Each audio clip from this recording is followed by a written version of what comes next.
الحمد لله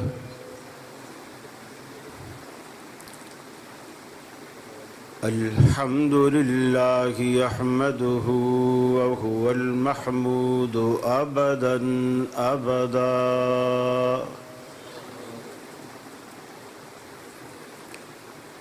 وأستعينه وهو المنعم المولى ونعم النصير مؤيدا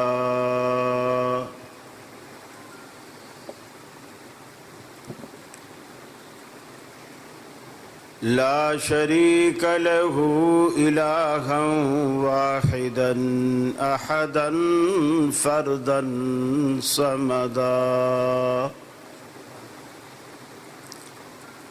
وأشهد أن سيدنا وسندنا محمدا عبده ورسوله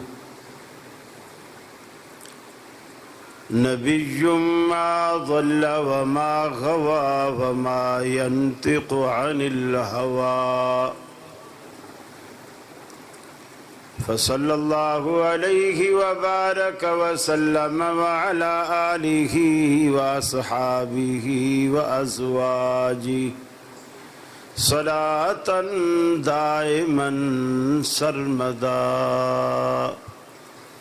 أما بعد فأعوذ بالله من الشيطان الرجيم بسم الله الرحمن الرحيم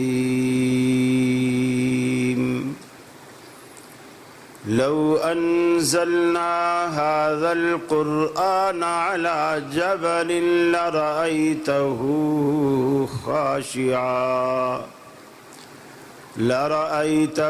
خاشعا متصدعا من خشية الله وتلك الأمثال نضربها للناس لعلهم يتفكرون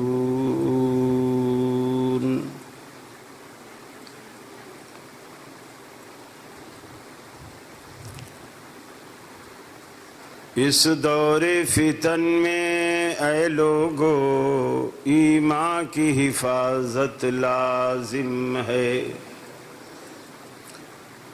دوزخ سے اگر بچنا ہے ہمیں اللہ کی اطاعت لازم ہے جو دین میں رکھنا ڈالے گا ہم روکیں گے خواہ کوئی بھی ہو پھر جان کی حفاظت کیا مانی پھر دین کی حفاظت لازم ہے جب باطل سر پہ چڑھ آئے جب باطل حق سے ٹکرائے ایمان والو بے خوف و خطر پھر حق کی حفاظت لازم ہے بزدل نہ بنو بزدل کے لیے جینا بھی گراں مرنا بھی گراں جینے کو بھی ہمت لازم ہے مرنے کو بھی جرأت لازم ہے عزیز ساتھیوں دوستوں اور بزرگوں علماء طلباء اساتذہ انتظامیہ کمیٹی میں آپ تمام احباب کا شکر گزار ہوں آپ نے اس نیک مجلس میں فرشتہ صفت بچوں سے مجھے ملنے کی سعادت بخشی اور آپ نے جو عزت مجھے دی اللہ رب العالمین اس کے بدلے دنیا اور آخرت دونوں جہانوں میں آپ کو عزت نصیب فرمائے مجھے حکم ملا تھا کہ اصلاح معاشرہ کے عنوان سے گفتگو کی جائے لیکن میں پبلک سے زیادہ تعداد یہاں طلباء کی دیکھ رہا ہوں. میں نے یہیں بیٹھے بیٹھے تھوڑا سا مائنڈ چینج کیا کہ کچھ طلباء کے حوالے سے بات ہو تو زیادہ بہتر ہے، اگر انتظامیہ اجازت دے تو، ورنہ میں اصلاح معاشرہ کے لیے بھی تیار ہوں. یہ بھی معاشرے کی اصلاح کا ایک حصہ ہے انشاءاللہ. چونکہ اسٹیئرنگ خطیب کی ہاتھ میں ہوتا ہے، گھمانے میں دیر نہیں لگتی الحمدللہ. سب سے اچھی بات مجھے یہاں آ کر جو مجھے دل کو لگی اور پسند آئی وہ بچوں کا یونیفارم ہے. سفید کپڑے، سفید ٹوپیاں اور کالی واسکٹ. پاکستانی لباس بھی ہے اور اچھا بھی ہے، خوبصورت بھی ہے، اور بچے اس سے منفرد بھی نظر آتے ہیں دوسرے لوگوں. اب مجھے کسی سے یہ پوچھنے کی ضرورت نہیں پڑ رہی کہ کیا یہ بھی طالب علم ہے، وہ بھی طالب علم ہے. یہ کپڑے دیکھ کے مجھے اندازہ ہو رہا ہے کہ یہ طالب. اسی لیے میں نے کہا کہ زیادہ تعداد یہاں طلباء کی ہے، اس لیے مجھے تھوڑی گفتگو ان کے حوالے سے کرنی چاہیے. اس کا ایک بڑا فائدہ یہ ہوتا ہے، جب آپ ایک یونیفارم رکھتے ہیں، مدرسے میں پڑھنے والے بچے غریب بھی ہوتے ہیں اور امیر بھی ہوتے ہیں.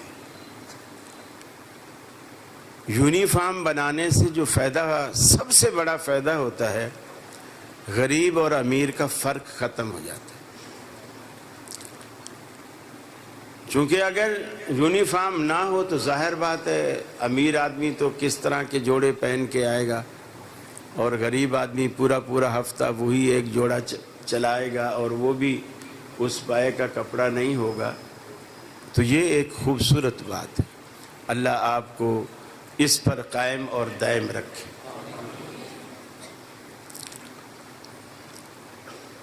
آپ جس علم کو حاصل کرنے کے لیے اس ادارے میں تشریف فرما ہے، لوگوں کی نظر میں دینی علم کی کوئی خاص اہمیت، مقام، مرتبہ نہیں ہوتا. اکثر پوچھتے ہیں کہ جی بچہ اگر حافظ بن بھی جائے تو ہمارے معاشرے میں اس کا اسکوپ کیا ہے، وہ فیوچر میں کیا کرے گا، کیا بنے گا.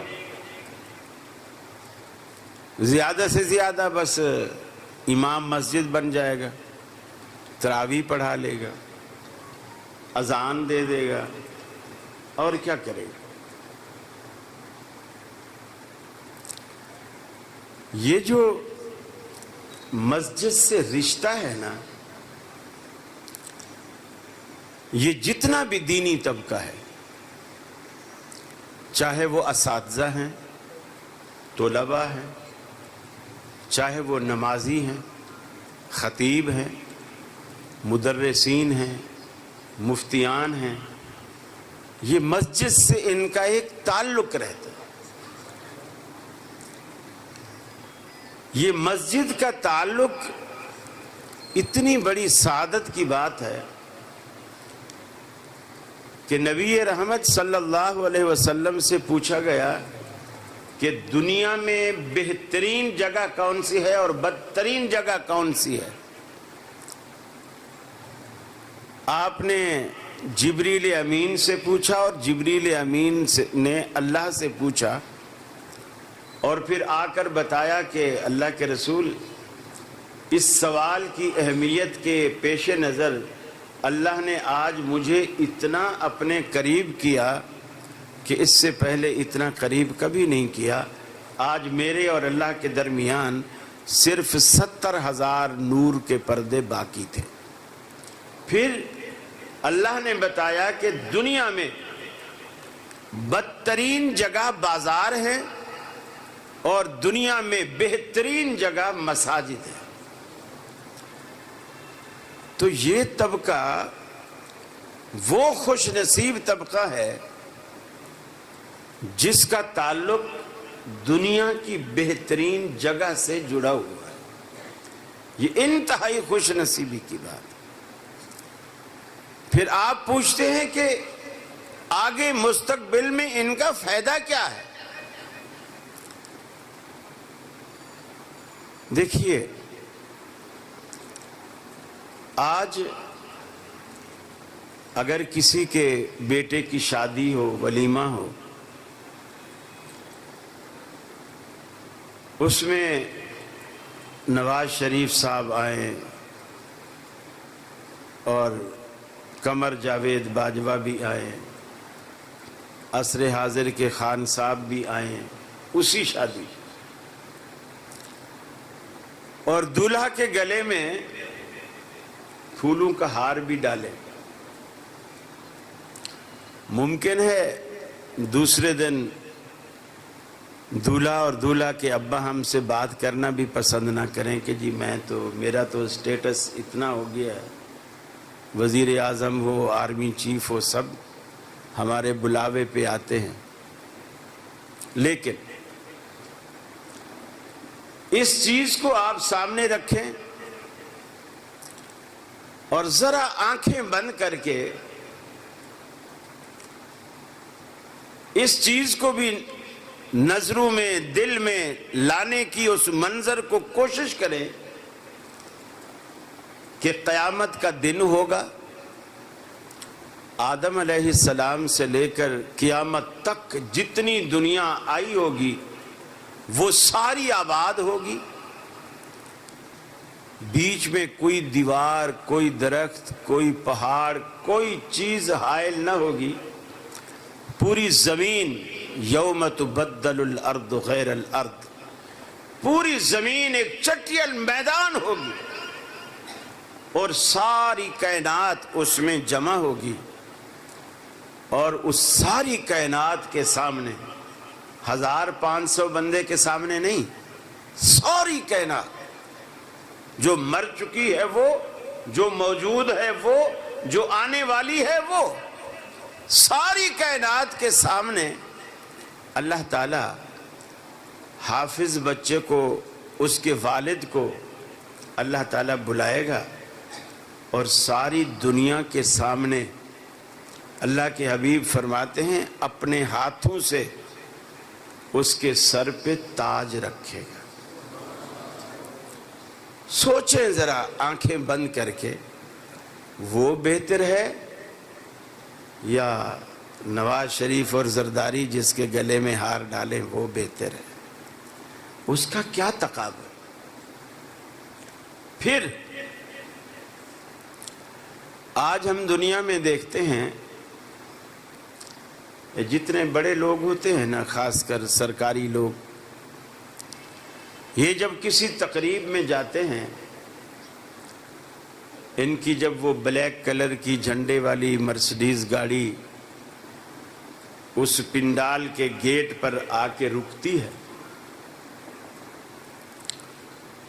یہ بیچارے اتنے کمزور ہوتے ہیں یہ دروازہ خود نہیں کھول سکتے، گاڑی رکے گی یہ بیٹھے رہیں گے، معذور جو ہوئے، ڈرائیور نکلے گا، آگے سے گھوم کے آئے گا، دوسری سائڈ پر دروازہ کھولے گا، پھر ہاتھ کا اشارہ کرے گا، پھر صاحب بہادر باہر تشریف لائیں گے، پھر اس مرسڈیز بلیک گاڑی سے لے کر اسٹیج تک ایک ریڈ کلر کا عموماً یا گرین کلر کا ایک کارپٹ بچھا ہوتا ہے جس پر وہ چل کر اسٹیج پر آتا ہے کہ اس کے جوتے کا تلوا بھی میلا نہ ہو۔ ہم کہتے ہیں یار کیا عزت ہے بندے کی، کیا شان ہے۔ اب آپ تھوڑا سا آنکھیں بند کر کے اس منظر کو بھی سامنے رکھیے اور یہ جو حافظ بچے بیٹھے ہوئے ہیں ماشاءاللہ، ان کے فیوچر کو بھی سامنے رکھیے۔ اللہ کے حبیب فرماتے ہیں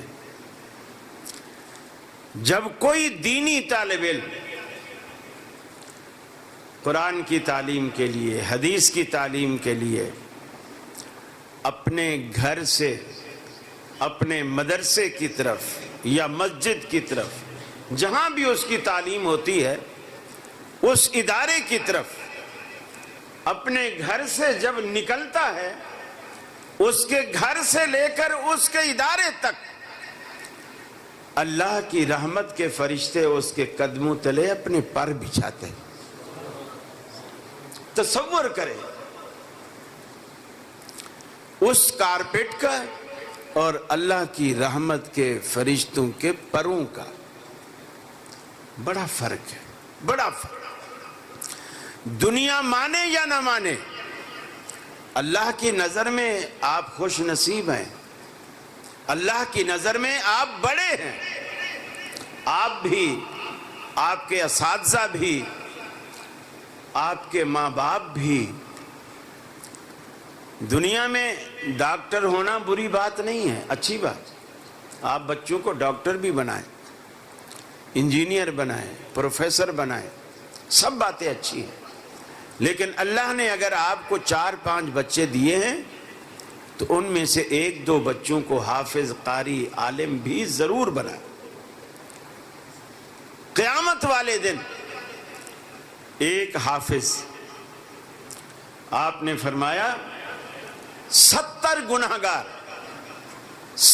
گناہگار جن کے گناہ شرک نہیں ہوگا، ان میں گناہ ہوں گے اور گناہوں کے سبب دوزخ میں جانا ٹھہر چکا ہوگا، اللہ حافظ کو عزت دے گا اور اسے کہے گا کہ یہ تیرے رشتہ دار ہیں۔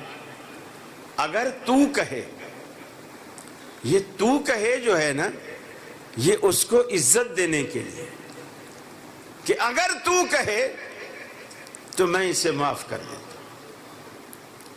وہ حافظ سفارش کرے گا، یا اللہ یہ تو میرے ماموں ہیں، یہ تو میرے چاچا ہیں، یہ تو میرے تایا ہیں۔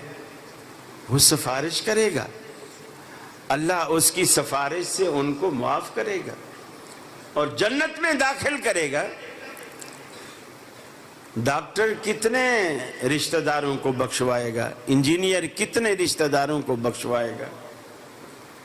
سوچئے ذرا، یہ معمولی بچے نہیں ہیں، یہ بہت بڑی ٹیم ہے، بہت بڑی ٹیم ہے۔ اس لیے کہ ان کے سینوں میں ایسی کتاب محفوظ ہے جس کے بارے میں اللہ کا قرآن کہتا ہے، فرمایا لو انزلنا هذا القرآن على جبل لرأيته خاشعا۔ اے دیکھنے والے، اگر ہم اس قرآن پاک کو، اس قرآن مجید کو پہاڑوں پر نازل کرتے، پہاڑوں پر اتارتے، لَرَأَيْتَهُ خَاشِعًا مُتَصَدِّعًا مِّنْ خَشْيَةِ اللَّهِ، تو دیکھتا کہ اللہ رب العالمین کے خوف سے، اللہ کے ڈر سے وہ پہاڑ پھٹ جاتے، لرز جاتے، ریزہ ریزہ ہو جاتے۔ لیکن اے انسان، تیرے دل تو پتھر سے، چٹانوں سے بھی زیادہ سخت ہو گئے۔ ثم قست قلوبکم من بعد ذلک فہی کالحجارہ، یا پھر اس سے بھی زیادہ سخت، تمہارے دل تو اتنا سخت ہو گئے۔ وَإِنَّ مِنَ الْحِجَارَةِ لَمَا يَتَفَجَّرُ مِنْهُ الْأَنْهَارُ، کتنے دنیا میں ایسے پتھر موجود ہیں جو پھٹتے ہیں، ان میں سے چشمے جاری ہو پڑتے ہیں، لیکن اے انسان پہاڑ کے دل سے چشمے پھوٹتے ہیں، تیری آنکھ سے کبھی ایک قطرہ آنسو بھی نہیں ٹپکا۔ کتنا سخت ہو گیا، کتنا سنگ دل ہو گیا ہے تو، حالانکہ یہ قرآن ایسی کتاب ہے۔ لو ان قرآنا سجرت به الجبال او قطعت به الارض او کلم به الموتى، اگر دنیا میں کوئی ایسی کتاب ہوتی جس سے پہاڑ چلائے جا سکتے، جس سے سمی کا سینہ چیرا جا سکتا، جس سے مردوں کو بلوایا جا سکتا، مردوں سے باتیں کی جا سکتی، تو وہ یہی قرآن ہوتا۔ یہ ساری تاثیر اللہ نے اسی قرآن میں رکھی ہے۔ اللہ کے حبیب نے فرمایا تم میں سب سے بہترین انسان خیرکم من تعلم القرآن وعلمہ، تم میں سب سے بہتر شخص وہ ہے، اللہ نے قرآن بہتری کو قرآن کے ساتھ جوڑ دیا، یا تو وہ قرآن پڑھاتا ہے یا قرآن پڑھتا ہے۔ سب سے دنیا میں بہترین انسان کہلانے کا وہی حق رکھتا ہے، یا تو قرآن پڑھانے سے وابستہ ہے یا قرآن پڑھنے سے وابستہ ہے۔ ابھی سے اپنے کردار پہ نظر ڈالیے، اپنے کردار کی حفاظت کیجیے۔ دنیا میں کسی کو کوئی اتنا غور سے نہیں دیکھتا جتنا اس مولوی طبقے کو لوگ غور سے دیکھتے ہیں۔ اس لیے آپ کسی کو بھی یہ موقع نہ دیں کہ وہ آپ پر انگلی اٹھائے۔ آپ کا کردار بے داغ ہونا چاہیے، اور ابھی سے آپ کو، بچوں میں عادت ہوتی ہے، جیسے بعض بچے مالدار ہوتے ہیں، ان کی اماں ان کو مدرسے کے لیے بھی وہاں تو ایسی چیزیں نہیں ملتی ہوں گی، پیار محبت میں ذرا اپنی حیثیت کے لحاظ سے بادام، پستے، اخروٹ، چلغوزے اور تھوڑا بھون بھان کے کوٹ کے مکھانے، اور اس کو پنجاب میں غالباً پنجیری بولتے ہیں، پنجیری بنا کے دیتی ہے۔ دوسرا غریب بچہ ہے، اس کی اماں نے نہیں بنا کے دیا، ان کے پاس پیسے ہی نہیں، تو غریب بچہ کیا کرتا ہے، وہ جب دیکھتا ہے نا کہ یہ اب اس کے بکسے میں وہ ڈبہ رکھا ہوا ہے، پھر جب وہ بچہ نہیں ہوتا اس کا بکسہ کھول کے اس میں سے نکال کے اپنا کھا لیا۔ اب اس میں سے یہ ہوتا ہے کہ وہ پکڑا بھی نہیں جاتا، کیونکہ اگر وہ ڈبہ اٹھا کے اپنے بکسے میں رکھے گا پھر تو پکڑا جائے گا۔ استاد تلاشی لے گا تو کھائے ہوئے کی تو تلاشی نہیں لے سکتا نا، کھایا ہوا تو پکڑا نہیں جاتا۔ یہ چھوٹی چھوٹی باتیں ہوتی ہیں جو طالب علموں میں ہو جاتی ہے، تو آپ اس سے بھی بچیں، چونکہ جب آپ کل ممبر پر بیٹھیں گے، ممبر پہ کھڑے ہوں گے لوگوں کے سامنے، تو کوئی ایک بندہ بھی ایسا نہ ہو جب آپ کہیں کسی کے پیسے کھانا حرام ہے تو مسجد میں سے کوئی اٹھ کے کھڑا ہو جائے، مولوی صاحب پہلے میرے وہ 50 روپے تو دے جو پرسوں سے لیے ہوئے اب تک نہیں دیے، تو بات کا سارا اثر ختم ہو جاتا ہے۔ کسی کے پیسے نہ کھائیں، کسی کا حق نہ ماریں۔ یقین مانیے لوگ مولویوں پر اتنا نظر رکھتے ہیں۔ میں کراچی میں ایک مسجد کا جنرل سیکرٹری تھا، تو وہاں کے جو صدر صاحب تھے انہوں نے ایک امام صاحب کو جو اس مسجد کے امام تھے اس کو امامت سے ہٹا دیے۔ وہ شکایت لے کر میرے پاس ہے کہ قاری صاحب مجھے امامت سے ہٹایا ہے، تو مجھے قصور بھی نہیں بتا رہے۔ میں نے کہا اچھا میں بات کروں گا، آپ مسجد میں جاؤ، امامت کرنے دیں تو کروانا، نہ کرنے دیں تو نہ کرنا، لڑنا نہیں۔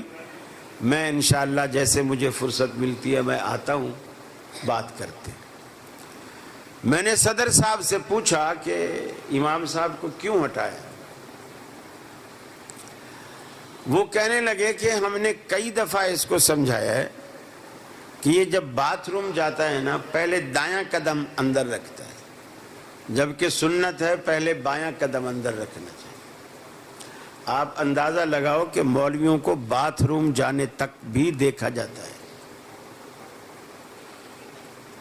دیکھا جاتا ہے، اور یہ اس عیب پر اسے امامت سے ہٹایا گیا ہے کہ یہ قدم پہلے دایاں اندر رکھتا ہے جبکہ بایاں قدم پہلے رکھنا چاہیے۔ اس لیے بڑی احتیاط کی ضرورت، بہت احتیاط کی ضرورت۔ اور جب آپ یہ احتیاطیں ابھی سے ان چیزوں کی عادت ڈالیں گے تو انشاءاللہ العزیز، انشاءاللہ العزیز آپ کا مستقبل تابناک ہے۔ اور لوگ کہتے ہیں یہ کام کیا ہے، یہ کیا کام ہے، مجھے بتائیے۔ میں آپ سب سے، طلباء سے ہٹ کر میں ان بچوں کے نانا ماما دادا نانا تایا پھوپھا خالو جو بیٹھے ہیں میں ان سے بات کر رہا ہوں۔ اگر میری جگہ، میں یہاں بیٹھا آج درس دے رہا ہوں، اگر میری جگہ آپ کا پوتا، آپ کا نواسا، آپ کا بیٹا، آپ کا بھتیجا، آپ کا بھانجا وہ بیٹھا درس دے رہا ہوتا، ایمانداری سے بتائیے آپ کا سر شرم سے جھک جاتا یا فخر سے اٹھ جاتا؟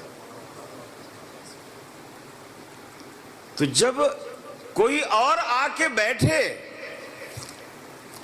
آپ کا اپنا رشتہ دار وہاں بیٹھے تو آپ کے لیے فخر کی۔ دیکھیے جب بھی بچے کوئی بھی اچھا کام کرے، سیدنا فاروق اعظم رضی اللہ تعالی عنہ، رسول اکرم کی جناب میں ابو بکر صدیق، باقی دیگر صحابہ، اس میں چھوٹے صحابہ عبداللہ بن عباس، عبداللہ بن عمر، یہ بھی موجود ہیں۔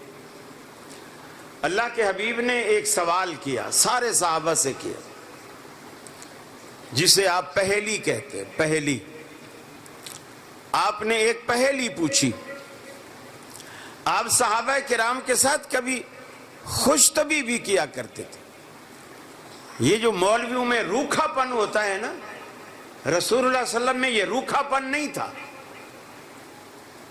یعنی جس پائے کے تھے، وہ جس مقام اور جس رتبے پر تھے، اس حساب کو دیکھا جائے تو آپ کو تو کسی سے بات ہی نہیں کرنی چاہیے تھی۔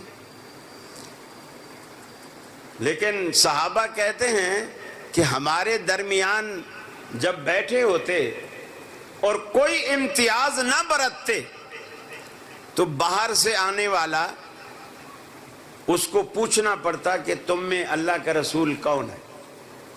یعنی اس طرح گھول کے بیٹھتے تھے، کوئی فرق نہیں رکھتے تھے۔ وہ روکھا پن مولویوں میں تو ہے، اہل حدیثوں میں خاص طور پر اس کو ختم کر، اس روکھے پن کو ختم کر۔ اللہ کے حبیب نے پہلی پوچھی صحابہ سے، بھائی وہ ایسا کون سا درخت ہے جس کے پتے نہیں جھڑتے؟ سارے صحابہ سوچ میں پڑ گئے کہ پتے تو ہر درخت کے جھڑتے ہیں۔ کسی کو جواب نہیں آیا، کسی کو بھی۔ آپ نے خود بتایا کہ وہ درخت کھجور کا درخت۔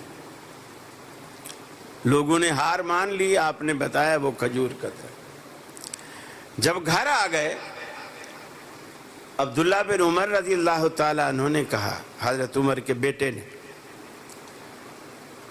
اپنے والد سے کہا، ابا جی جب اللہ کے رسول نے سوال کیا تھا نا، اس وقت میرے ذہن میں کھجور کا درخت آیا تھا، لیکن میں نے سوچا کہ ابا بھی چپ ہیں، ابو بکر صدیق بھی چپ ہیں، بڑے صحابہ سارے چپ ہیں، تو میرا بولنا کہیں بدتمیزی یا توہین شمار نہ ہو۔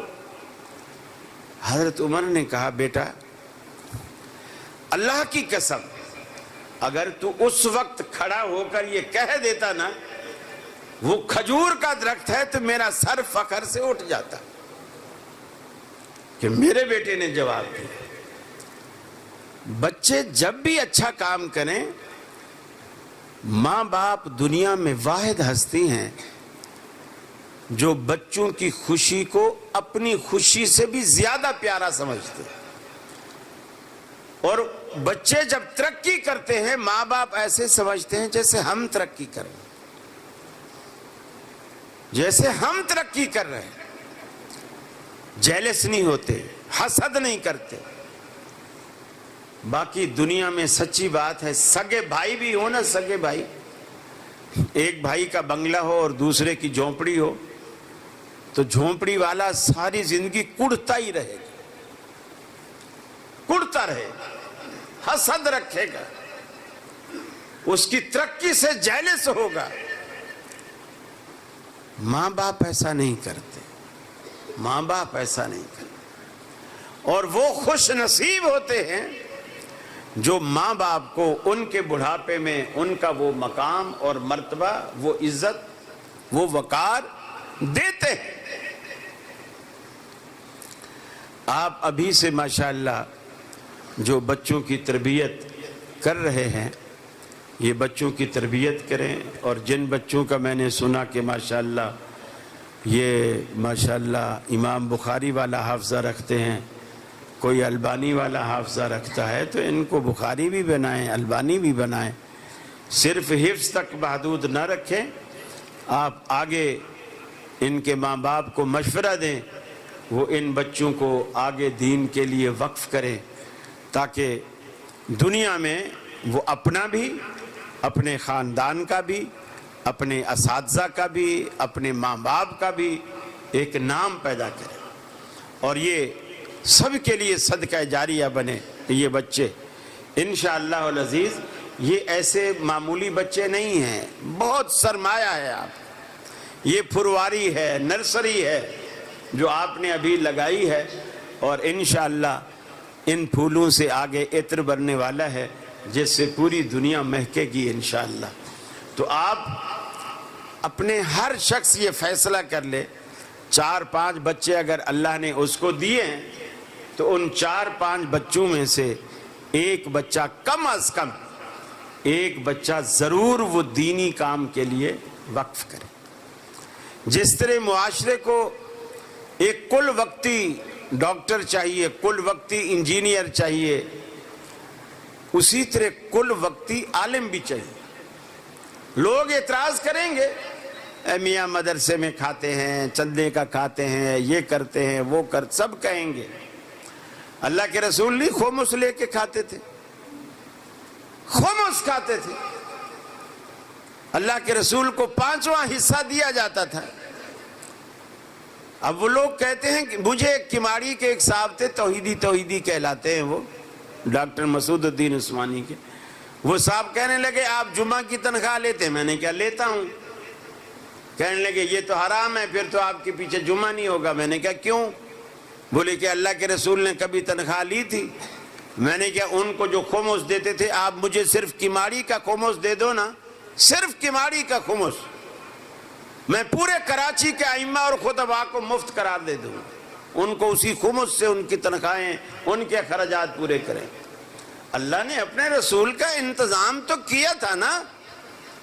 آپ مولویوں کا انتظام بھی کوئی نہ کریں، بیچے پکوڑے اور اب کہتے جی نماز تو آپ پہ فرض ہے، وہ تو آپ نے پڑھانی ہے. دیکھیے مجھ پہ نماز پڑھنی فرض ہے، پڑھانی فرض نہیں ہے، یہ بات ذہن میں رکھیے. مجھ پہ نماز پڑھنی فرض ہے، پڑھانی فرض نہیں ہے. آپ کی اس مسجد کا کیا نام ہے؟ رحمانیہ مسجد، فیصل آباد رحمانیہ مسجد.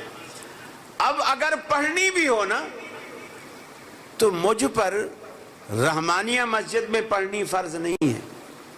میں اگر گنڈیری کا ٹھیلا لگاتا ہوں، میں ٹھیلا گھماتے گھماتے لاری اڈے پہ پہنچ گیا، وہاں کوئی مسجد دیکھی، نماز کا ٹائم ہو گیا، میں نے ٹھیلے پہ کپڑا ڈالا، وہی نماز پڑھ لی، ٹھیک ہے.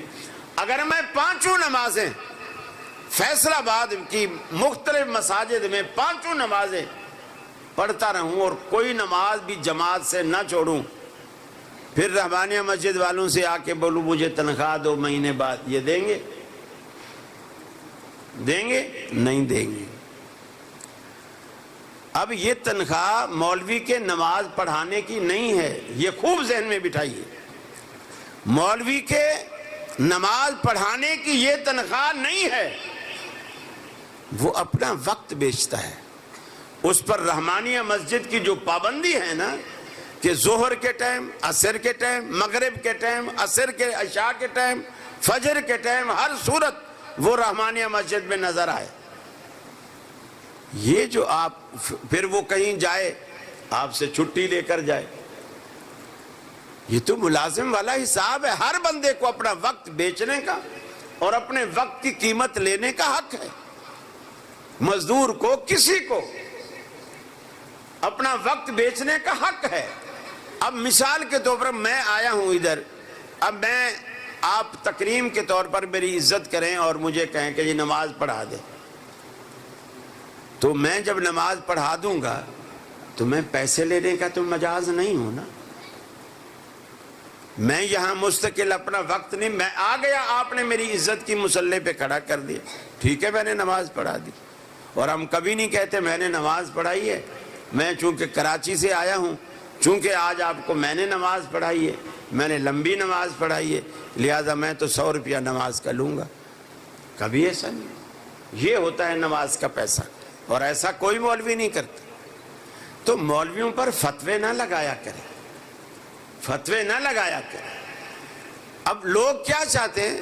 مولوی اچھا سے اچھا ہو، قرات اس کی اچھی سے اچھی ہو، خطبہ اچھا دیتا ہو، سمسام کے سارے شعر اسے یاد ہو۔ یہ پنجاب کا مزاج ہے، سمسام کے سارے شعر اسے یاد ہو، خطبے میں شعر نہ پڑے تو سمجھو خطبہ دیا ہی نہیں اس نے۔ اس کے بعد تنخواہ وہ نہ مانگے، کپڑا وہ نہ مانگے، بچے اس کے نہ ہوں، چونکہ بچے زیادہ ہوں گے تو بولے گا میری تنخواہ بڑھاؤ، بچے نہ ہوں، کنوارا ہو تو بہت ہی اچھا ہے، مکان نہیں دینا پڑے گا، مسجد میں ہی بستر لگا کے سو جائے گا۔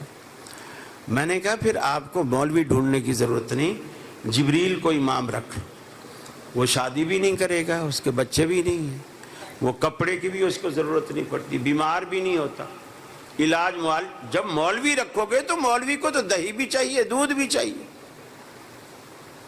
شادی بھی کرے گا، بیمار بھی ہوگا، اس کے بچے بھی بیمار ہوں گے۔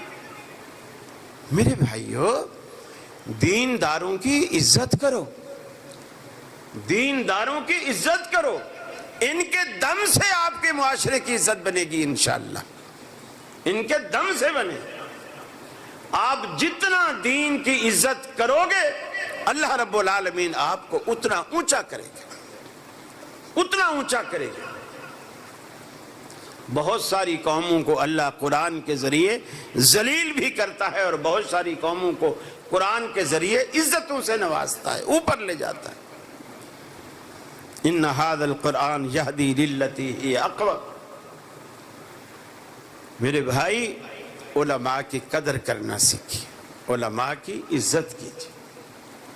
اور ہم ہر بات کا لوگ کہتے ہیں نا اکثر، وہ علماء کی جوتیاں اٹھایا کرو، واہ کی جوتی اٹھا لیتے۔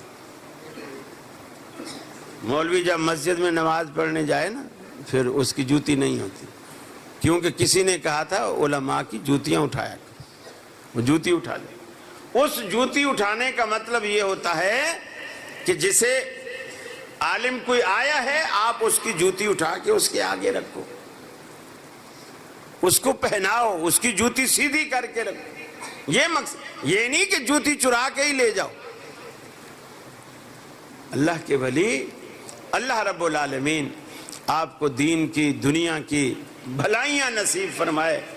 یقین مانو، اگر آپ اللہ کے دین کے بن جائیں گے، اللہ والے بن جائیں گے، اللہ والوں سے تعلق رکھیں گے، اللہ والوں سے دوستی رکھیں گے، تو انشاءاللہ اللہ تعالیٰ آپ کی دنیا بھی بہتر بنائے گا اور آخرت بھی بہتر بنائے گا انشاءاللہ۔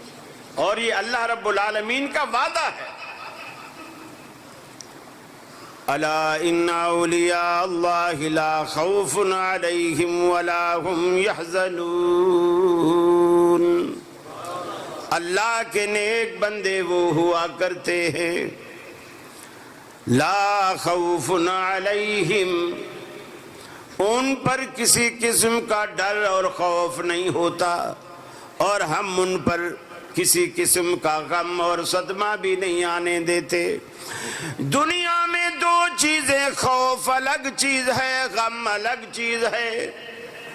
خوف ہمیشہ آنے والی چیز کا ہوا کرتا ہے، غم ہمیشہ گزری چیز کا ہوا کرتا ہے۔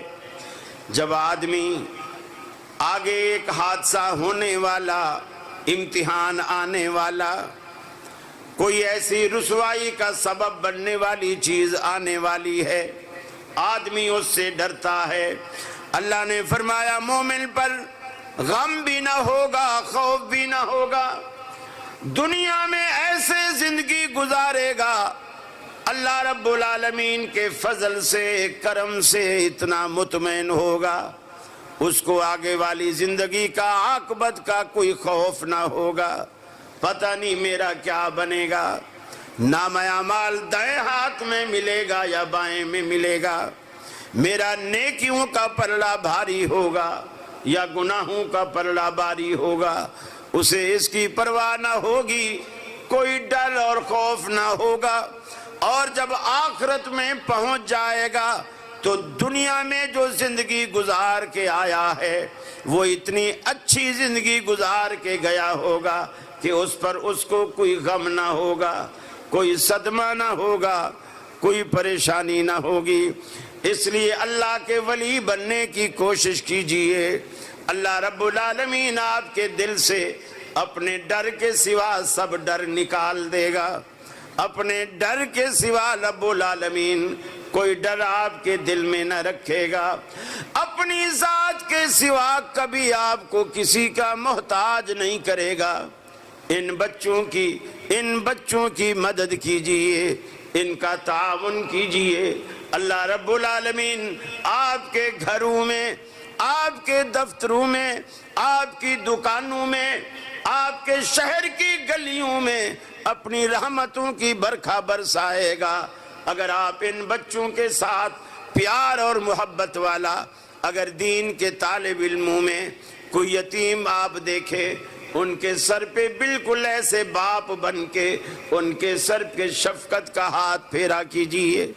یہ بڑی اصل جو چیزیں دل کو نرم کرنے والی چیزیں ہیں وہ یہ چیزیں، یتیموں کے سر پہ ہاتھ پھیریے، آپ کے دل کی سنگ دلی ختم ہو جائے گی، دل کی سنگ دلی ختم ہو جائے گی۔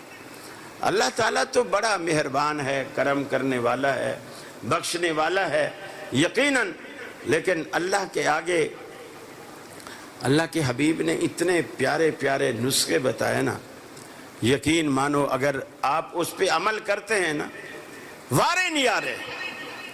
آپ نے فرمایا اگر کوئی شخص اللہ کے آگے ہاتھ اٹھاتا ہے، اہل حدیثوں کو تو خیر عادت ہی نہیں ہے ہاتھ اٹھانے کی، یہاں تو مسئلہ ہی بدعت کا ہے کہ دعا تو مانگتے ہی نہیں۔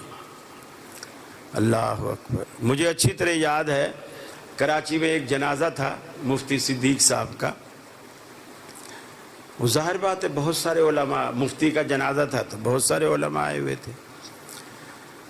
تو ایک امام صاحب نے نماز پڑھائی جنازے سے پہلے، ظہر تھی یا عصر تھی، نماز پڑھا کے سلام پھیر کے جب مقتدیوں کی طرف رخ کر کے بیٹھا تو پہلی صف میں ایک بابا تھا، اس نے کہا کل میری آنکھ کا آپریشن ہے، مولوی صاحب دعا کرا دیں اللہ تعالیٰ کامیاب کرے۔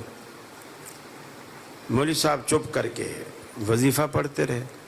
وہ سمجھا کہ مولوی صاحب نے سنا نہیں تو اس نے تھوڑا زور سے کہا، اہل حدیثوں کی مسجد تھی، اس نے زور سے کہا مولوی صاحب دعا کرائیے میرا کل آنکھ کا آپریشن ہے، اللہ تعالیٰ خیریت سے نمٹا دے۔ بابا سن لیا میں نے، بیٹھ جا بیٹھ جا، سن لیا، بدعت ہے یہ دعا کرنا۔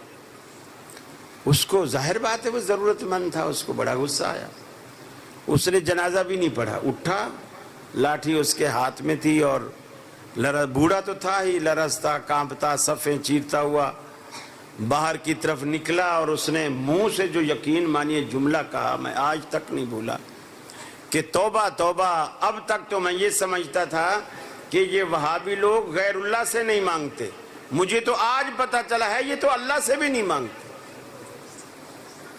کتنا غلط میسج گیا ہماری طرف سے، اور میں نہیں سمجھتا وہ کبھی پھر زندگی میں اہل حدیثوں کی مسجد میں گھسا بھی ہو.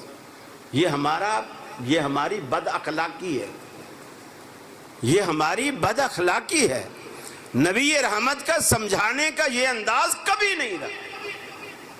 جس بندے نے مسجد میں پیشاب کیا, مسجد میں اونٹنی بٹھائی اور اونٹنی کی طرف رخ کر کے مسجد کے صحن میں پیشاب کیا, صحابہ اسے مارنے کے لیے دوڑے. آپ نے فرمایا نہیں, تم لوگ زحمت بنا کر نہیں رحمت بنا کر بھیجے گئے ہو. روکا, اس بندے کو سمجھایا, پہلے اس کو بتاؤ تو صحیح نا یہ مسجد کس چیز کا نام ہے, کس شان کی مالک ہے, کس حیثیت کی مالک ہے. آپ نے اسے سمجھایا, پانی منگوایا اور اس کے پیشاب پہ آپ نے پانی کا لوٹا, کچی مسجد تھی, لوٹا بہا دیا. جب وہ جانے لگا اس نے کہا اے اللہ مجھ پر اور محمد صلی اللہ علیہ وسلم پر رحم فرما, مجھ پر اور محمد صلی اللہ علیہ وسلم پر رحم فرما. آپ نے فرمایا تو نے اللہ کی وسیع اور عریض رحمت کو دو بندوں کے لیے مخصوص کر لیا. کہا یا رسول اللہ باقی تو مجھے مارنے کے لیے دوڑے تھے, بچایا تو آپ نے ہے. گویا میں ان کو کیوں دعا دوں, یہ تو مجھے مارنا چاہتے تھے, یہ تو آپ نے ان کو روکا, بچایا تو مجھے آپ نے, اس لیے وہ آپ کو دعا دے رہا. تو آپ کسی کے ساتھ بھلائی کرو وہ آپ کو دعا دے گا.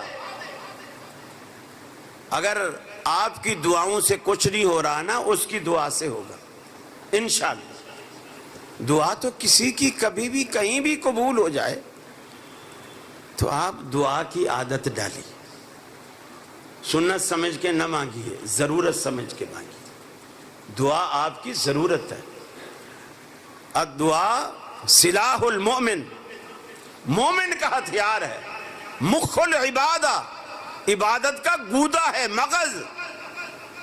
الدعاء هو العبادہ, دعا ہی اصل عبادت ہے. ہم نے دعا سے ہی اپنے آپ کو معروم کر لیا. دعا کی عادت ڈالیے, اخلاق پیدا کیجیے, محبت پیدا کیجیے. آتے جاتے سلام کی عادت ڈالی. آپ نے فرمایا افشوا السلام بینکم, آپس میں سلام کو عام کرو, پھیلاؤ. ہم صرف جان پہچان والے کو سلام کرتے, کوئی نہ جانتا ہو تو ہماری بلا سے. ہر کسی کو سلام کرو, کوئی جانتا ہو تو بھی, نہ جانتا ہو تو بھی. کوئی راستے میں بریلوی ٹکرا جائے بولو السلام علیکم. آپ کو نہیں پتا کون ہے, آپ بولو السلام علیکم. آپ کا یہی سلام اس کے دل میں آپ کے لیے ایک جگہ بنائے گا. دوسرے دن جب آپ ٹکراؤ گے, اب آپ سے پہلے وہ کہے گا السلام علیکم, اور ساتھ میں مسکرائے گا بھی, کیونکہ محبت پیدا ہو چکی. حضرت عبداللہ بن عمر بازار میں جاتے تھے, روز جاتے تھے عصر کے بعد, ایسے چلے جاتے تھے پھر واپس آ جاتے تھے. ایک دن حضرت ابو موسیٰ اشعری تھے یا عبد الرحمن بن عوف تھے, ان میں سے کسی سے کہا کہ میرے ساتھ چلو بازار. اس نے کہا تو خریدتا وریدتا تو کچھ ہے نہیں, ایسے ایک بازار سے جاتا ہے دوسرے سے آ جاتا ہے, تو تیرے ساتھ جانے کا کوئی فائدہ تو ہے نہیں. تو پھر اس نے پوچھا جب تو خریدتا نہیں ہے تو جاتا کیوں ہے؟ تو اس نے کہا میں صرف سلام کرنے جاتا ہوں. یہ گلی کی ایک سائڈ سے جو دکانیں ہوتی ہیں نا, اسی طرف گیا سائڈ سے, ہر دکان والے کو السلام علیکم السلام علیکم آخر تک. پھر واپس آئے دوسری سائڈ سے, اور دوسری سائڈ سے آئے تو ہر دکان والے کو السلام, صرف سلام کرنے کے لیے. اور یہ سلام میں السلام علیکم اگر کوئی اتنا کہتا ہے نا, اللہ تعالیٰ اس کو 10 نیکیاں دیتا ہے, اور رحمت اللہ کہتا ہے تو 20 نیکیاں دیتا ہے, برکاتہ کہتا ہے تو 30 نیکیاں دیتا ہے. اب آپ نے اگر پورا سلام بندے کو کیا تو 30 نیکیاں تو مفت میں آپ نے کما لی. یہ ایسا مفت ثواب ہے جس پر آپ غریب امیر سب عمل کر سکتے ہیں, آپ کو پیسہ نہیں لگتا. تو اس پہ عمل کیجیے, اور مکمل سلام برکاتہ تک. آگے و دوزخ حرام ہو و جنت حلال ہو و فلانا ہو، یہ آگے اضافے نہیں، مکمل سلام وعلیکم السلام ورحمۃ اللہ وبرکاتہ، یہاں تک مکمل سلام ہے۔ آپ اس کی بھی عادت ڈالیے، بچوں کو عادت ڈالیے، گھر جائیے بیوی کو سلام کی، لوگ کہے یار پتہ نہیں مولوی سٹھیا آ گیا ہے کیا معاملہ، اب بیوی کو بھی کوئی سلام کرتا ہے؟ بے وقوف آدمی، بیوی کو کون سلام کرتا ہے؟ ارے آپ کے بچوں کی ماں آپ کی سلامتی کی دعا کی زیادہ حقدار ہے، اس کے دم سے تو آپ کے بچے ہیں، اگر وہ سلامت رہے گی تو بچوں پر ماں کا سایہ سلامت رہے گا، تیری روٹی بھی پکتی رہے گی، کپڑے بھی دھلتے رہیں گے، کپڑے استری بھی ہوتے رہیں گے۔ وہ نہیں ہوگی تو کتنی پریشانی۔ ایک شخص رسول اللہ صلی اللہ علیہ وسلم کے بعد روز آتا تھا، اپنی بیوی کا گلہ کرتا، بیوی کا گلہ، یا رسول اللہ وہ تو ایسی ہے، وہ تو ایسی ہے۔ ایک دن آپ نے اس کو ایسا مشورہ دیا، بولا یار تو اس سے اتنا تنگ ہے تو طلاق کیوں نہیں دے دیتا، طلاق دے دے۔ اب وہ تھوڑا سا سیدھا ہو گیا، پھر سوچ سوچ کے کہتا ہے یا رسول اللہ طلاق تو دے دوں، لیکن سوچتا ہوں کہ پھر میرے کپڑے کون دھوئے گا، پھر میری روٹی کون پکائے گا، پھر میں جب کام کاج کر کے آتا ہوں وہ میرے پاؤں بھی دباتی ہے۔ تو آپ نے فرمایا پھر گلہ کرنا بند کر، پھر اس کی جو چھوٹے موٹے عیب ہیں وہ سہے، اس کو برداشت کر۔ اسی لیے آپ نے فرمایا جب عورت کی کوئی چیز بری لگے تو اس وقت تم اس کی کوئی اچھی صفت یاد کرو، اس میں یقیناً کوئی اچھائی بھی ہوگی۔ عموماً ہمارے علماء بھی اس حدیث کا غلط مطلب لیتے ہیں، جس حدیث میں کہا گیا کہ عورت کی پیدائش پسلی سے ہے، آدم کی پسلی سے، اور پسلی ٹیڑھی ہوتی ہے، پسلی ٹیڑھی ہوتی ہے، اور تم اگر اس کو طاقت سے سیدھا کرنے کی کوشش کرو گے تو توڑ بیٹھو گے۔ تو یہ کہہ کر اکثر علماء بھی یہی مفہوم بیان کرتے ہیں کہ میاں عورت تو ہوتی ٹیڑھی ہے، وہ تو ٹیڑھی پسلی تو اللہ کے نبی نے کہا، حالانکہ اللہ کے رسول نے یہ جملہ عورت کی تعریف کے طور پر کہا، تنقیص کے طور پر نہیں کہا۔ مجھے بتائیے صحت مند پسلی، صحیح پسلی ٹیڑھی ہوتی ہے یا صحت مند پسلی وہ ہوتی ہے جو سیدھی ہو؟ آپ سے پوچھتا ہوں جی، سوچ میں پڑ کے پریشان ہے، بچے نہ بتائیں، شادی شدہ لوگ تو بتائیں۔ ٹیڑھی جو ہوتی ہے وہ پسلی صحت مند ہوتی ہے، پسلی اچھی ہوتی وہی ہے جو ٹیڑھی کمر سے شروع ہو اور چاند کی طرح سینے کی طرف مڑ جائے، یہ صحیح پسلی کی نشانی ہے، چاند کی طرح سینے کی طرف مڑ جائے، اور اگر کمر سے شروع ہو سیدھی نکل جائے، سینہ ایسے باہر کئیوں کا نکلا ہوا ہوتا ہے، اچھا کئیوں کی پیچھے کو نکل جاتی ہے، جس کو آپ کہتے ہیں اس کا کب نکلا ہوا ہے، وہ لاکھوں روپے لگا کے ڈاکٹروں کو پیسے دے کے سیدھی کروانے کی کوشش کرتے ہیں اور نہیں ہوتی سیدھی۔ پسلی ہمیشہ ٹیڑھی اچھی ہوتی ہے۔ اللہ کے رسول نے جو مثال دی ہے اس مثال کا مطلب یہ ہے کہ عورت ٹیڑھی ہی خوبصورت ہوتی ہے، جیسے پسلی خوبصورت وہی ہوتی ہے جو ٹیڑھی ہو، عورت بھی وہی اچھی اور خوبصورت ہے جو ٹیڑھی ہو۔ اگر سیدھی ہو جائے تو پھر تو مرد ہے، وہ پھر تو وہ مرد ہے۔ عورت کے ٹیڑھے ہونے میں حسن ہے، جس طرح پسلی کے ٹیڑھے ہونے میں حسن ہے، اس کو اسی طرح ٹیڑھے ہونے میں برداشت کرو، جیسے ٹیڑھی پسلیاں لیے برداشت کر رہے ہو نا، ایسے اس کو برداشت کرو، یہی اس کا حسن ہے۔ اما عائشہ فرماتی ہیں اللہ کے رسول ہمارے درمیان گھل مل جاتے تھے، اور اتنا گھل مل جاتے تھے کہ ہم میں اور ان میں کوئی فرق ہی نہیں ہوتا۔ جب بلال کی اذان آتی اللہ اکبر اللہ اکبر، اللہ کے رسول ہماری مجلس سے ایسے اٹھتے اور غائب ہو جاتے، مسواک میں وضو میں مصروف ہو جاتے جیسے ہمیں جانتے ہی نہیں۔ آپ گھر میں جاؤ، بیویوں کو سلام کرو، ان سے مشورے کرو، بچوں کے فیوچر کے بارے میں، بچوں کی شادی کے بارے میں، ماں سے بہتر بچوں کی خیر خواہ کون ہو سکتی ہے؟ آپ ان کو مشورے میں لو. آپ کو گھر بنانا ہے، مکان بنانا ہے، ان کو مشورے میں لو، ان سے مشورہ کرو. صلح حدیبیہ کے موقع پر جب اللہ کے رسول نے کفار کی ساری شرطیں مان لی، سارے صحابہ پریشان اور ناراض بھی کہ کفار کی ساری شرطیں کیوں مانی. آپ کہتے ہیں کہ احرام کھولو، اس سال ہم عمرہ نہیں کریں گے، اگلے سال کریں گے، اور بال منڈا دو. لوگ نہ احرام کھول رہے ہیں نہ بال منڈا رہے ہیں. گویا بالکل ایسا منظر ہے جیسے بغاوت ہو گئی. کوئی شخص حکم ماننے کو تیار نہیں. حالانکہ تھوڑی دیر پہلے جب ابو سفیان کا نمائندہ وہاں آیا، صحابہ نے وہ اطاعت کا اور محبت کا جذبہ پیش کیا. اللہ کے رسول وضو فرماتے تھے تو ایک قطرہ پانی کا بھی کسی نے نیچے نہیں گرنے دیا. سب لوگ نیچے چلو لے کے کھڑے تھے اور وہ پانی اپنے جسم پہ مسلتے تھے.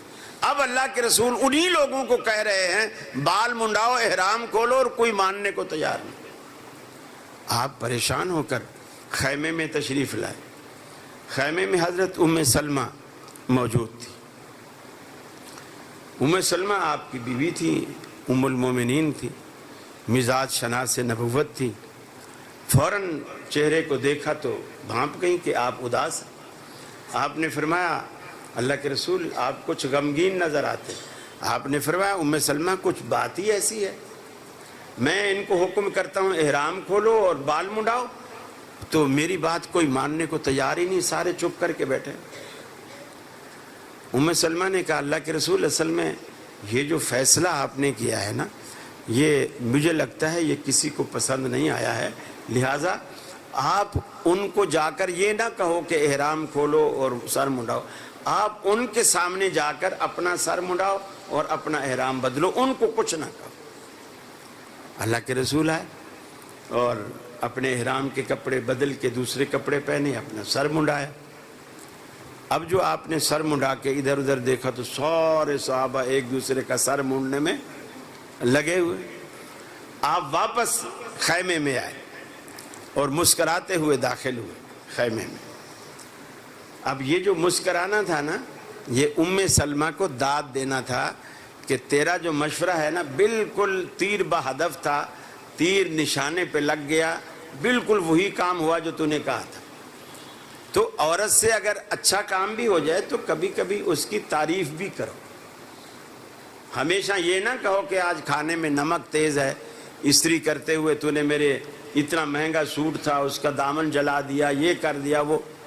کبھی اس سے جو اچھا کام ہو اس کی تعریف بھی کرو، لیکن اپنی ذمہ داری پہ کرنا. میں اس کا ذمہ دار نہیں ہوں. چونکہ یہ آخری بات سنا کر میں بات کو ختم کر رہا ہوں، وقت کافی ہو گیا ہے. ایک مولوی صاحب نے جمعہ پڑھایا اور جمعے میں کہہ دیا یار بیویوں کی کبھی تعریف بھی کیا کرو، ان کے اچھے کام کی تعریف بھی کیا کرو. تو ایک بندہ اس کی شادی کو 16 سال ہو گئے تھے، اس نے کبھی تعریف نہیں کی تھی، ہمیشہ گلہ ہی کیا تھا. اس کو یہ بات دل کو لگی کہ یار مولوی صاحب صحیح کہہ رہے ہیں، ہمیں تعریف بھی کرنی چاہیے. اس نے سوچا چلو آج تعریف کروں گا. گھر گیا، بیگم نے دال لا کے رکھی اور روٹی لا کے رکھی اور کھایا. پہلا نوالا منہ میں ڈالا، سبحان اللہ سبحان اللہ، کیا دال ہے. وہ بیگم گئی کچن سے، وہ جو روٹیاں بنانے والا بیلن نہیں ہوتا وہ لے کر آئی، ایک کمر میں جڑ کے دیا. اس نے کہا 16 سال ہو گئے ہماری شادی کو، آج تک تو نے تعریف نہیں کی، آج پڑوسن نے دال کیا بھیج دی، ہر نوالے پر سبحان اللہ ہو رہا ہے. اب اس بیچارے کو کیا پتا کہ یہ دال پڑوسن نے بنائی. وہ تو خطبے کا اثر تھا اس کے دل پر، اور وہ سوچ کے آیا بھی میں آج بیوی کی تعریف، وہ اتفاق سے وہ دال پڑوسن کی تھی. اس لیے اپنی ذمہ داری پر تعریف کیجئے گا، میں اس کا ذمہ دار نہیں ہوں. بہرحال مشورہ میرا یہی ہے، بیویاں اگر اچھا کام کریں ان کی تعریف بھی کرنی چاہیے. گھر میں داخلے کے وقت سلام بھی لینا چاہیے، گھر سے نکلتے وقت سلام کر کے آنا چاہیے، جانے سے پہلے اطلاع کرنی چاہیے. سفر سے آپ آئے ہیں پہلے مسجد میں جائیں لیکن گھر میں اطلاع کروائیں. آج کل موبائل ہیں آپ کے پاس, آسان ہے, موبائل پہ اطلاع دے دیں میں شہر میں آ گیا ہوں, مسجد میں 2 نفل پڑھ کر گھر میں آؤں گا. اس سے انشاءاللہ آپ کی محبت کا وہ رشتہ کبھی نہیں ٹوٹے گا, اس لیے کہ آپ گھر میں ایسی کوئی چیز دیکھیں گے ہی نہیں جو آپ کو ناپسند ہو. جب آپ نے اطلاع کر دی تو وہ ایسی چیز اگر گھر میں ہوگی بھی تو وہ چھپ جائے گی. تو آپ کے دل میں جو ان کا ایک امیج بنا ہوا ہے وہ انشاءاللہ سدا بنا رہے گا. وآخر دعوانا ان الحمدللہ رب العالمین. السلام علیکم. دیکھو بچوں سے بات شروع ہوئی اور بیوی پہ ختم ہوئی. اللہ آپ کی بھی شادیاں کرا دے انشاءاللہ. السلام علیکم. جزاک اللہ. بسم اللہ الرحمن الرحیم. اللہم مالک الملک